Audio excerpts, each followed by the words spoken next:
Ray worked at a computer store. Not very exciting, right? He spent his days surrounded by the hum of computers, the clatter of keyboards, and the occasional frustrated customer. It was a job that paid the bills but didn't exactly ignite his passion. So every day he'd escape the digital jungle during his lunch break. It was his one chance to break free from the monotony and find a bit of solace.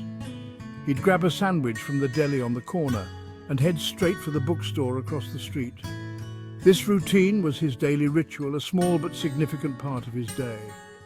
The bookstore was his sanctuary, a place where he could lose himself in the pages of a good novel.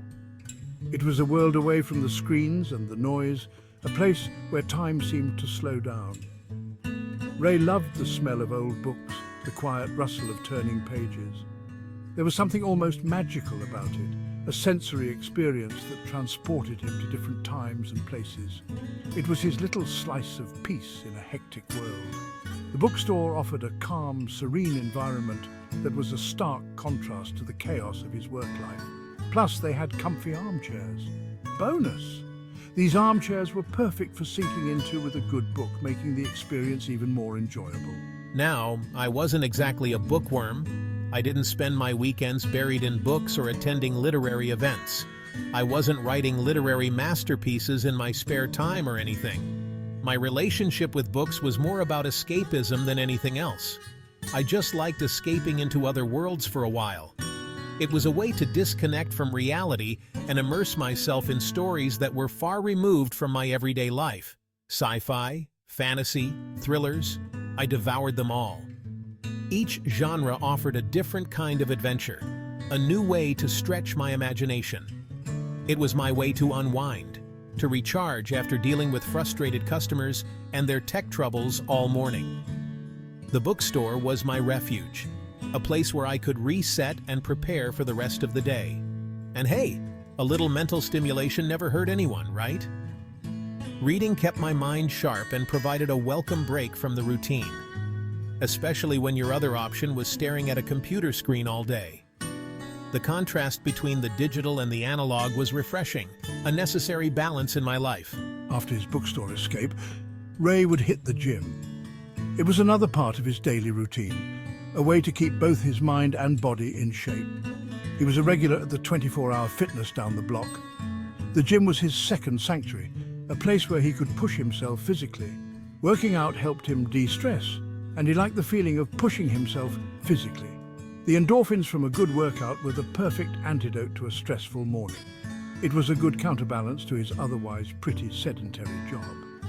The physical exertion provided a necessary contrast to the hours spent sitting at a desk, plus it kept him in shape, which never hurt when trying to navigate the dating scene.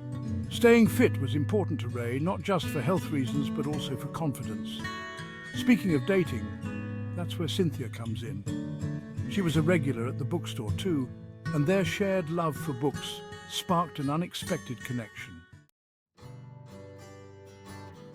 Cynthia worked at the bookstore's cafe. It was a cozy little spot, nestled between the aisles of books, a haven for readers and coffee lovers alike. She was cute, with a quick smile and a knack for recommending the perfect brew. Her charm was undeniable, and her ability to remember everyone's favorite drink made her a favorite among the regulars. Ray looked forward to seeing her every day. They'd chat about books, movies, and whatever random thoughts popped into their heads. Their conversations were effortless, flowing like the coffee she poured. It was the highlight of his day, those moments spent in easy conversation with Cynthia. Sometimes their talks would get deep, delving into their dreams and aspirations. Other times, it was just light-hearted banter. Sometimes, she'd even save him a chocolate chip cookie, his favorite. It was a small gesture, but it meant the world to Ray. It was her way of showing she cared, even if just a little. He thought they had a good thing going. Their connection felt genuine, and he couldn't help but wonder if there was something more between them. Maybe even a little spark. He'd catch himself daydreaming about what it would be like to take things to the next level. We'd hang out sometimes outside of the bookstore, grabbing a quick lunch, catching a movie, that kind of thing. It was always casual, but there was an underlying tension, a question of what if. Nothing too serious, but enough to make me wonder if it could be. I found myself thinking about her more and more, imagining scenarios where we were more than just friends. I enjoyed her company, and she seemed to enjoy mine.